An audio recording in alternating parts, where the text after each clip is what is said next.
This season, we've been talking about life in the North, the people, the communities, and what it takes to live there. Welcome back to The Arctic Edge. This episode, we're zooming out, looking at energy and climate, because in the North, both shape everything. Energy is harder to produce, harder to deliver, and harder to rely on. And as the climate changes, it pushes everything to the limit. Long winters, extreme cold, and communities far from any grid. Now that sound you hear, that's a diesel generator. And those generators power almost everything across Nunavut. And in a place this remote, fuel has to be shipped in. And changing that changes everything. Anne-Raphaëlle Audouin is working on exactly that. She's the CEO of an Inuit-owned company based in Rankin Inlet. For years, she's been focused on a project designed to transform the North. Tell me about the Kivalliq Hydro-Fibre Link. What the Kivalliq Hydro-Fibre Link entails is a multi-jurisdictional intertie that would bring reliable, affordable, renewable electric power from Manitoba into the territory of Nunavut, and also paired with fiber optic connectivity. The project would serve almost the entirety of the Kivalliq region in terms of its population, because it would serve 5 out of the 7 communities in the Kivalliq region of Nunavut. And it would also serve mines and potential industrial developments in the future. So it's a game changer in the way we operate in Nunavut, the way we do business, the way we carry on government operations, the way we do schooling, education, health, everything gets transformed with access to grid connection. Everything. That's not an overstatement. And to understand why, you have to understand what Nunavut runs on right now. Nunavut functions entirely on diesel. So every day, everything that you do is powered by diesel. Those diesel plants were developed in the 50s and the 60s, and they're right downtown. So the next building next to your house is a big diesel plant, and that's in every single community. So every single community in Nunavut has that kind of diesel plant. Turns on the lights, that's what powers your electricity. And every single house has their own diesel tank that provides heating. And the other fact that is mind-boggling is that 100% of all petroleum products that are imported into Nunavut most years come from foreign nations. So not only do we burn diesel to meet every single one of our needs here, but it's not even Canadian diesel. Most of the time it's US diesel.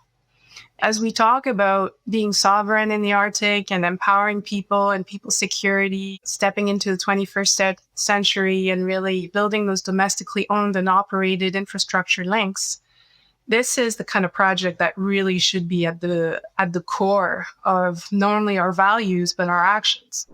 She says it would provide reliable electrical power and stable access to the internet. Maybe try to give a sense for people who live in the South. This just seems like a no-brainer. We have all of this in the South.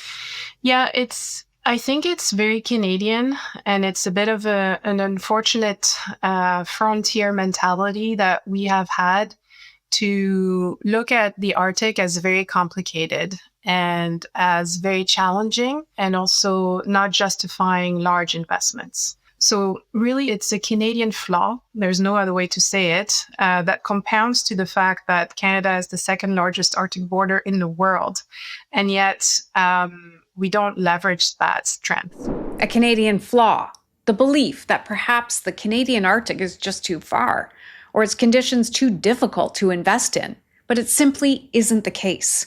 We've done extensive studies looking at our other Arctic nations. We've looked at Sweden, we've looked at Finland, we've looked at Norway, Russia. What that revealed is very much that those nations invested in their Arctic infrastructure, first of all, decades ago, in the 70s and the 80s and the 90s, and also way past and well into the Arctic Circle, which is more north even than what the Kivalliq Hydro-Fibre Link is proposing. If it isn't too difficult for our northern neighbors, it shouldn't be too difficult for Canada. Something we've heard from our guests again and again all season. There's been starts and stops over the last, 125 years. We haven't got it right. You look at what they've done in their Arctic, in the high Arctic in Norway, it's just absolutely incredible. You cannot unsee that. Compared to Russia in particular, even Greenland and certainly Alaska, we have not been innovative. We've just thought, well, there's no population. We don't have the taxation. We can't invest in infrastructure. Not true. The good news is Canada's underinvestment in the North is starting to shift. There is a growing understanding Canada needs to be proactive because the world around it is changing in ways that can't be ignored or postponed. Virginia Mearns is Canada's Arctic ambassador and senior Arctic official to the Arctic Council. She's one of the first to hold that role, and she sees the big picture. Part of what has been discussed for decades now is the impact of climate change and how it is not just isolated to one region of the globe. We are now experiencing significant impacts of climate change all over the globe, which feeds into the geopolitical discussion as well. It has direct impact on infrastructure. It has impact on economies. And so this becomes a central focal point. It's no longer just isolated to the Arctic region. This is a global matter that's happening in real time, day in and day out now, unfortunately. When the ice changes, the way people live on the land changes too. Trips become harder, less predictable, and people go out less. And that matters because this is how knowledge is passed on. Out on the land, traveling, hunting, learning by doing, from one generation to the next. Michael Milton grew up that way and is continuing the tradition of passing on knowledge, although in a new and exciting way. From Pond Inlet, he now leads youth research programs, bringing Inuit youth and Arctic scientists together. So learning on the land continues. It was either you stay still and die, or you confront the harsh environment and you make it your own. These are the masters of the Arctic that survived for generations, and these are my ancestors. And it wasn't just about understanding the Arctic, it's controlling it in a respectful manner.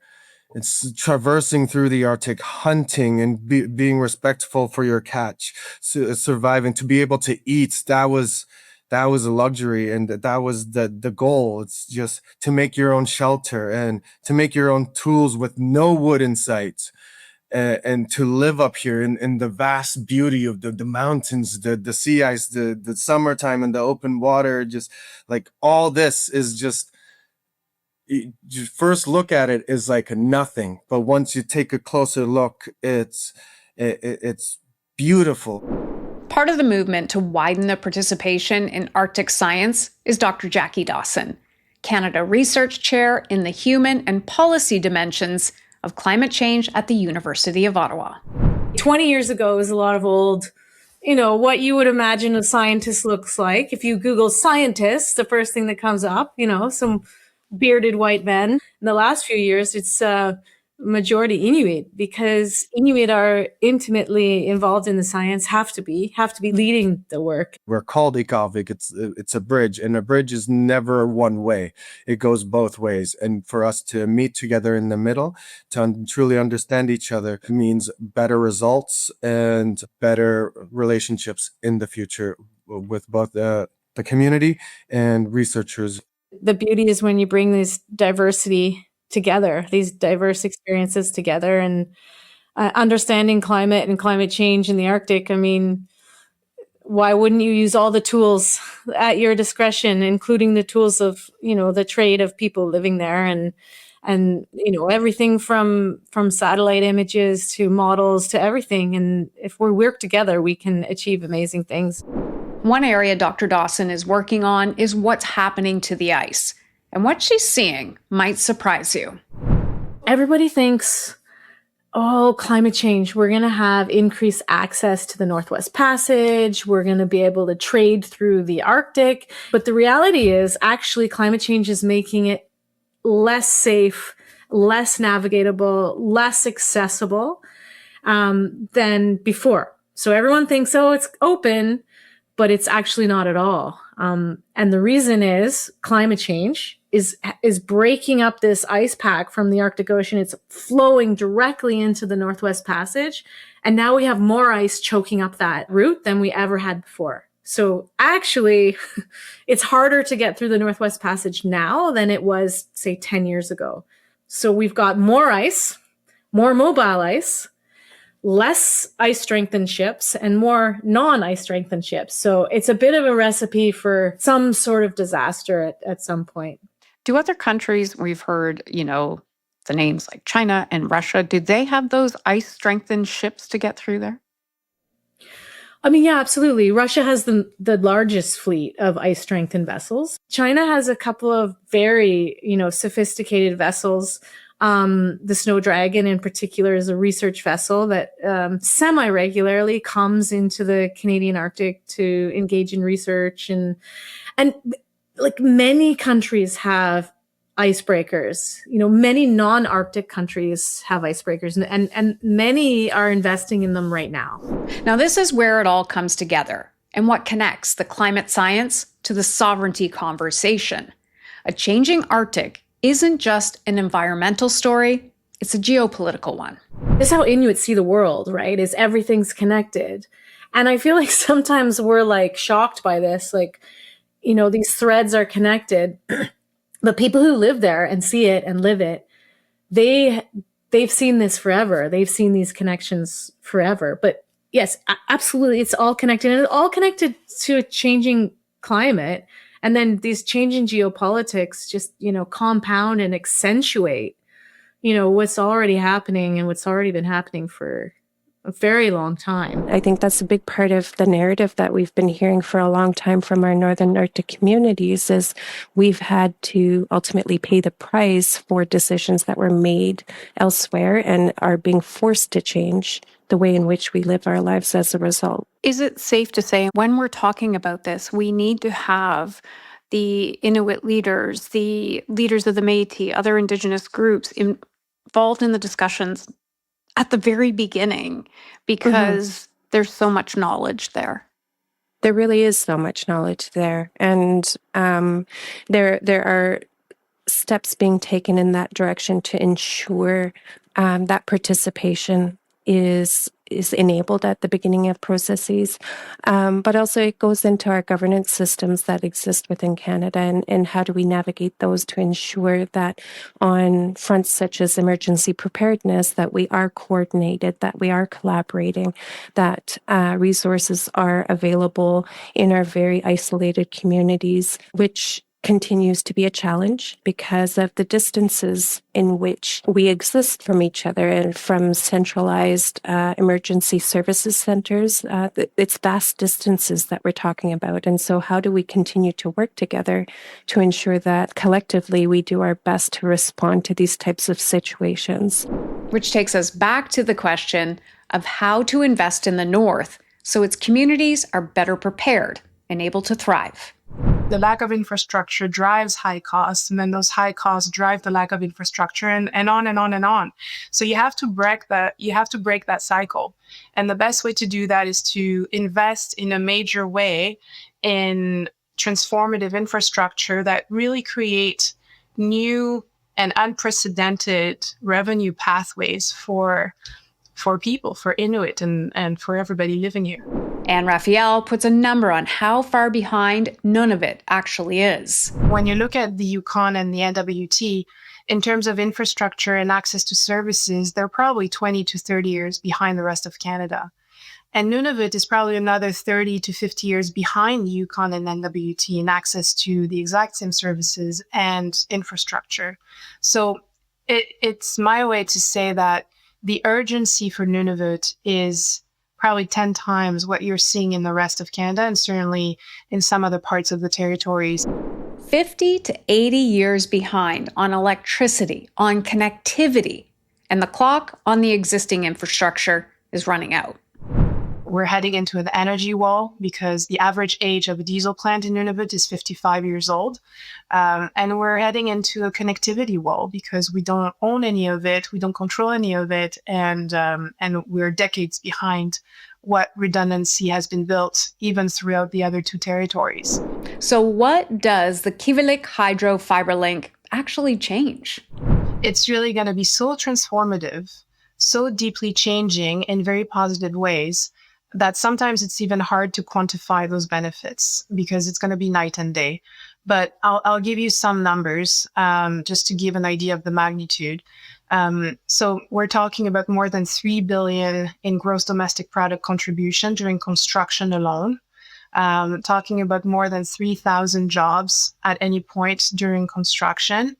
Talking about more than $80 million of revenue over the lifetime of the project. Why are we not improving the system? What does it tell people? That they don't deserve it? That they're too few and far in between to justify the cost?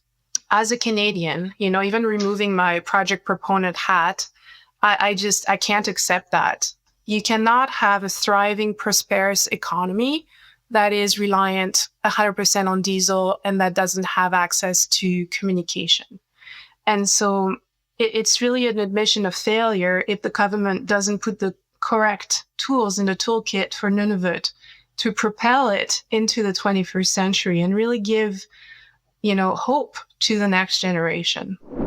If we have more infrastructure, a place for people to come in, for Inuit to come in and show their interest and curiosities, for a place for them to bloom, I think we could have a lot more incredible results in the long run. Building something this big in Nunavut doesn't happen alone. It takes partners, and one of the most important has been in the territory for decades. There's no Kivalliq Hydro-Fibre Link without a thriving mining industry in the Kivalliq. That's point number one. And mining has been, a major economic boost in the Kivalliq region for decades now through the Meadowbank mine near Baker Lake and Meliadine near Rankin Inlet. It's always interesting to me to see how mining historically has started towns, right? And has powered towns and has sustained towns into prosperity for decades.